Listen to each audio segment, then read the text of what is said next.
I asked the PPA Instagram, what's on your mind? What do you want to know from the jump guys? Jump training, training in general, maybe about us. Let's find out what you had to say. Okay, let's jump straight into it. Our first question is from Alias Cheat Codes. Wants to know, how is your back holding up? My back is holding up just fine. For those that aren't aware, I suffered an injury back about 5 years ago, a pretty decent herniation in my lower back that really took me out of the jump game.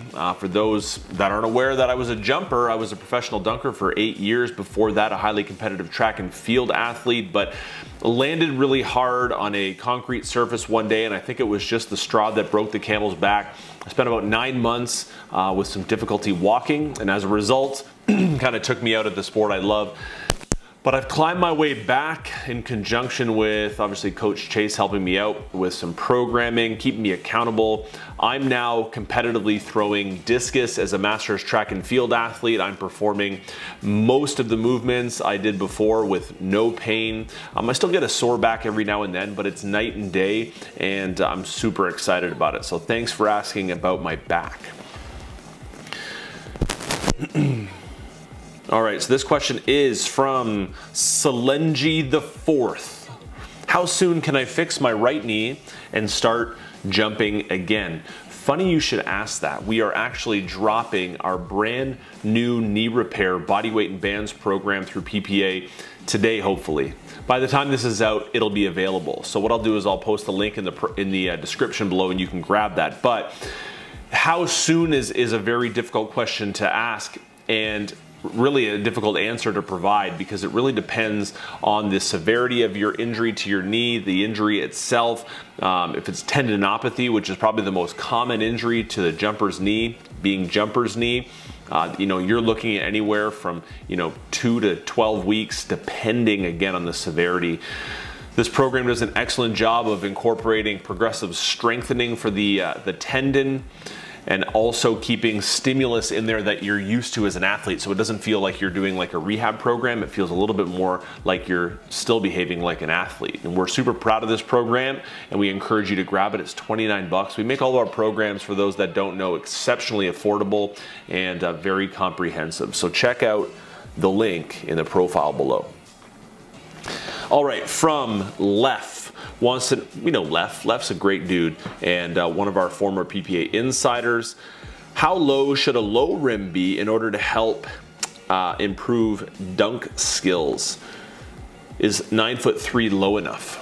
Personally, so I did low rim dunking practice as a pro dunker, and I dunked quite a bit lower, probably 8.5 feet, 8.5 feet, because I really wanted to work on the finish of a dunk.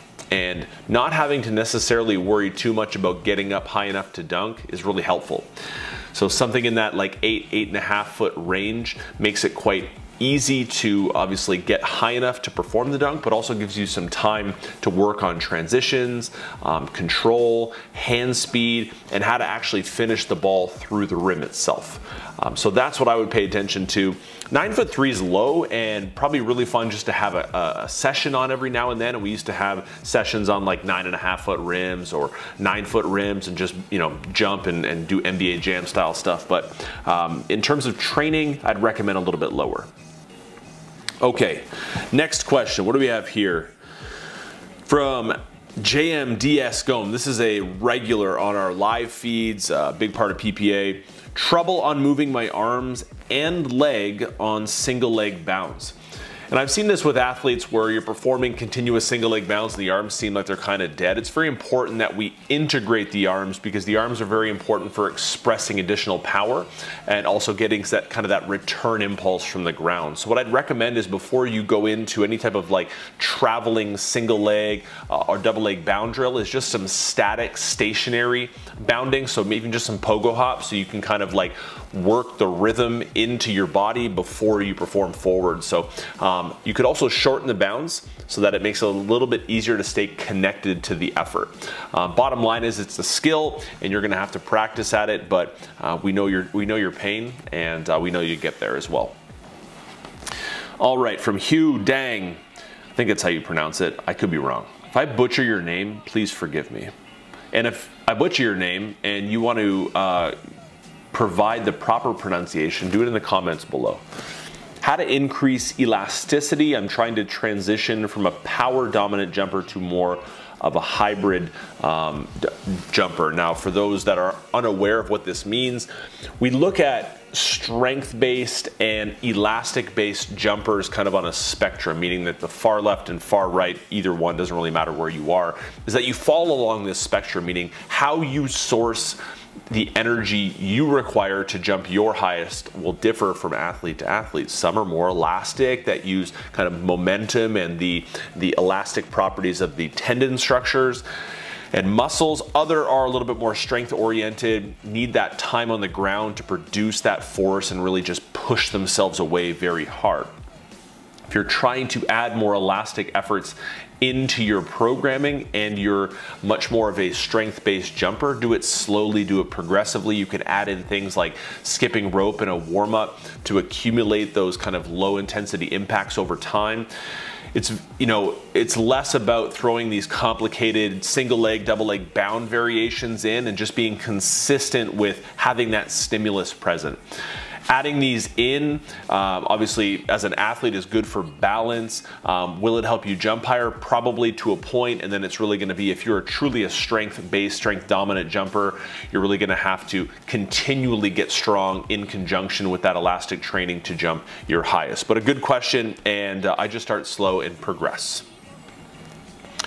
All right, we got another question from my man. Wants to know, block jabs versus impulse blocks. We have a lot of jump technique drills here at PPA, and some of the more popular ones are to do with our block foot, or that last contact before we leave the ground. Block jabs are a movement where you don't leave the ground, and what we're doing is really just working the behavior of punching that block foot into position. So we're kind of set up coming out of that penultimate. I'll put a little video here so you can see, and we're driving that foot into the ground so that we have good position prior to takeoff. Impulse blocks, we're working the impulse, we're working the connectivity of not only the block but also the arm strike, and then popping off the ground just a little bit. So the difference being is how dynamic they are through to completion, and also what we're really trying to address. Block jabs, we're addressing behavior of getting the block foot in. Impulse blocks, we're addressing the connectivity, synchronicity of the foot and the arms. All right, let's go here. The real Devin?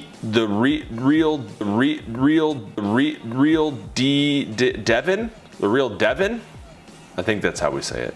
How do I break through a plateau? I keep touching rim. So I imagine that means that you keep touching and have been touching the rim for a while. I would recommend is really just assessing and getting some perspective of what you're doing right now as an overall approach to jumping higher. If you've been doing similar training for a long time, the body will adapt to that and really find the easiest way to perform the movement, and likely kind of down-regulate that top effort after a while. How to break through that plateau is to integrate something new, so we challenge the body to make new adaptations. We have a full list of programs that are really good at addressing different types of jumpers and also getting a lot out of you. We put in a lot of single leg and stability-based drills to make sure that you can support a lot of the forces that jumping imparts on you, especially those rotational forces that cause a lot of athletes to bleed energy and bleed power. So that's what I'd recommend is obviously transitioning into something training-wise that's a little bit different from what you're doing, and also maintain perspective. Don't get down on yourself, understanding that this is a process, a journey of months, years, not days, weeks. Take some time. The Real Devin wants to know, what's one underrated exercise for improving vertical jump? I love this question. We talked about this, Coach Chase and I, the other day on our Instagram Live. Box jumps. Box jumps are probably the most overrated element of jump training. Now, they are probably the most synonymous exercise with jump training, and you're going, Tyler, no, like all I do are box jumps and they're helping me. It's not the box jumps that help you, it's the jumping that's helping you. we see a prevalence of like high box jumps on social media platforms, right? The athletes want to get on as high a box as possible, and it's cool for an Instagram post or a YouTube post to try to have the highest box jump. It's a good flex on your friends, on your teammates. But what it does is it really shortchanges the jump, right? It shortchanges the extension moment of the jump, or that triple extension, because getting to a high box requires that you not only jump, but you recycle those legs, or cycle and recover the feet underneath your hips as fast as possible. So as a result, there's typically some behaviors that are incorporated that aren't as conducive to actually jumping in a game or sport setting. We'd recommend, if you're doing box jumps, just to do them on low box jumps, so you get a full extension. You can land a little bit more as a result of gravity versus out of necessity, because landing has to happen. But box jumps are by far the most overrated vertical jump exercise. Inseason, this is from Andrew Mancherel. Mancherel. There's an N there, Tyler. Mancherel. In-season training and jump training. What combo works best so you can get even more bunnies? You can jump even higher. When you're in season, especially if your sport is a jumping based sport, your training program is supplementing your sport, meaning what it's doing is really acting as your mechanic. You are performing a lot of high intensity, high impact efforts on the floor with practices and games. The last thing you want to be doing is getting into the gym and jumping a whole bunch more in order to jump higher on the court. What you're really doing is trying to support your body, provide it with additional strength and stability, so that when you do go back out in the court, you feel healthy. The off season, when you're not competing, is when you build up the capacity of your body in order to jump higher. So I'd recommend really getting into an in-season based program that is designed to keep the stimulus of jumping in there, which is through your sport, but provides you with a good amount of effort to support the functionality of your body, how your body mechanics are working so they don't break down, right? We want to start a season at our peak health, right? Our off season brings us to this point. When we hit our playoffs and our finals, the time when we're supposed to be performing at our highest, why would we want our body to have dropped off? So we incorporate strength training to try to keep that effort of our body performing all the way through the season, and that you're still relatively strong, because playing your sport alone is not going to make you stronger. It's going to make you better at your sport, but it's going to indefinitely break your body down. So taking that time, a couple times a week, to do some additional work to help support your body goes a long way. It was a long, long way. All right, Stelios Stavri 25 wants to know how to score 20 points per game. If you're playing basketball, you're going to want to get at least 10 baskets. No, but seriously, scoring 20 points a game, scoring more points a game is a byproduct of getting better at your sport. It's investing in the journey and not being down on yourself if you're not scoring the amount of points you want. Everybody starts somewhere, so you're going to have to practice. You're going to have to put the work in and become obsessed with the process, right? We say that the best athletes in the world are the ones that become obsessed with the process of becoming better. That's it.